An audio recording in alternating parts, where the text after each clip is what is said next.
So this is a very important paintings to Spain because it shows their history and victory. So as requested by the King of Spain, put it at the Spanish Senate in Madrid. So until now, it's still there. Eventually sold by Luna in 1886. It was El Frade Museum before. Luckily, in 1957, Spain gave us the original. Kaya may makakita kayong mga postal stamp doon. So yan yung selyo nilalagay sa sobre para magpadala ka. So Juan Luna, Escudero. The painting was given as a gift of Spain to the Philippine government. According to Rizal, this work of Escudero Juan Luna is not only about the ancient Rome, it's also about us, our condition during that time under Spain. And he said this painting of Juan Luna is the holy grail of the paint of his paintings.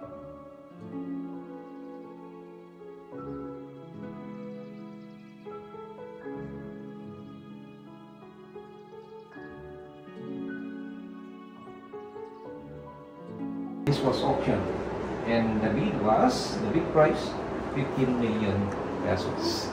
So this titled painting, Idilio. Ano ang mas naunang blood compact? This is a painting by Julius Agamao.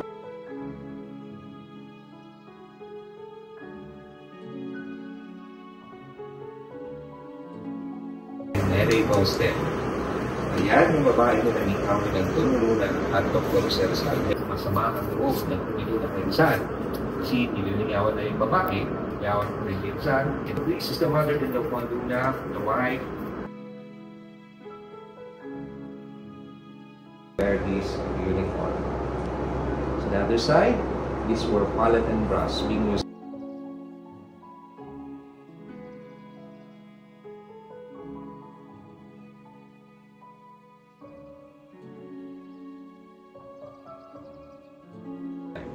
And mostly who used this kind of canes were called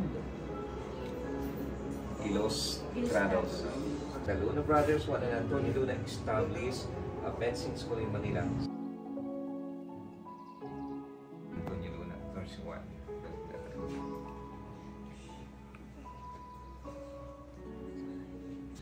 During that time, so the Crusaders,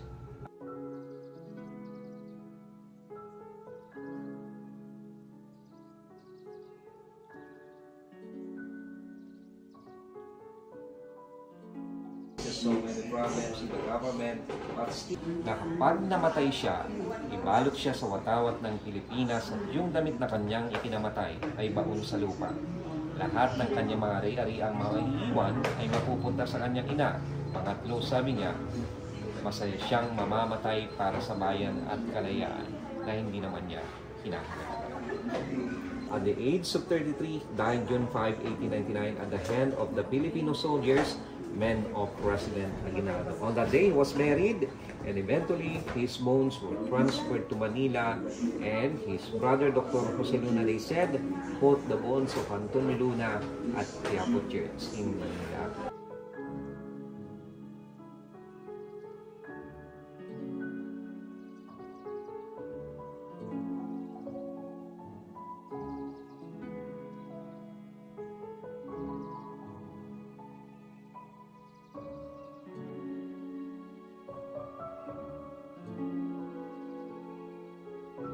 So this is a painting of Luna painted in 1892 in Paris, France.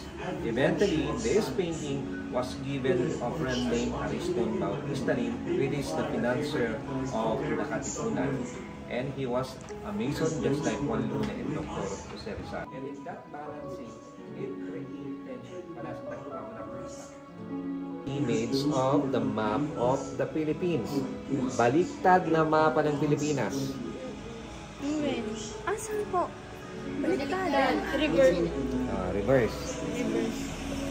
Ganyan ang mapa ng Pilipinas.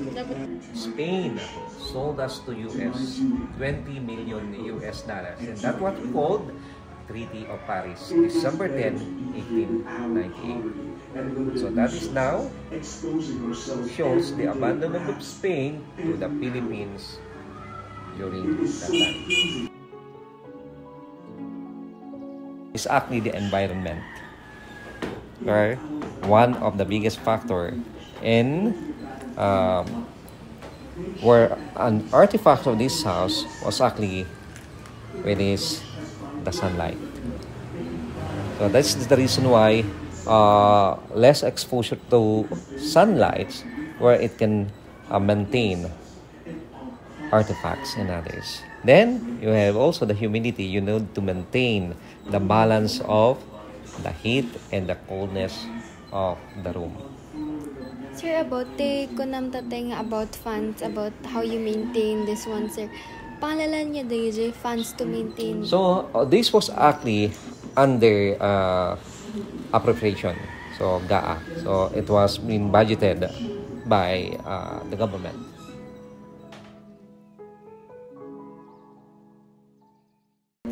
Nationalism. So the Luna brothers were reverend every time they celebrated their anniversary.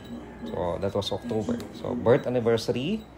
So they've been revered by Ilocanos, most especially in Ilocos Norte.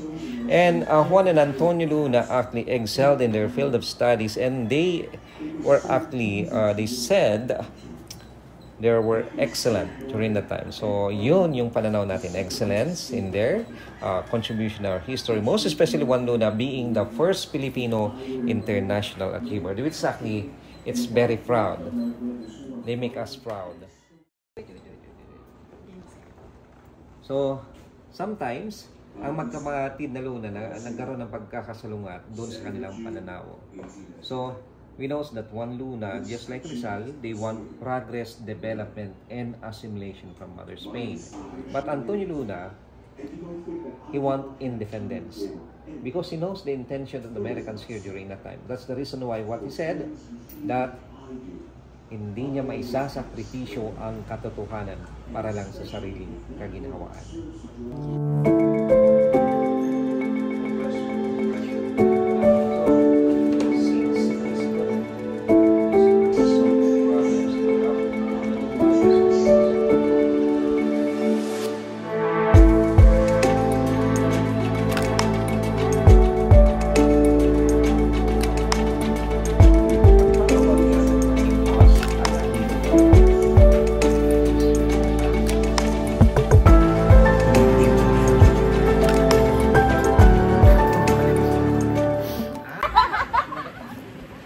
Sa ikauunlad ng bayan, disiplina ang kailangan.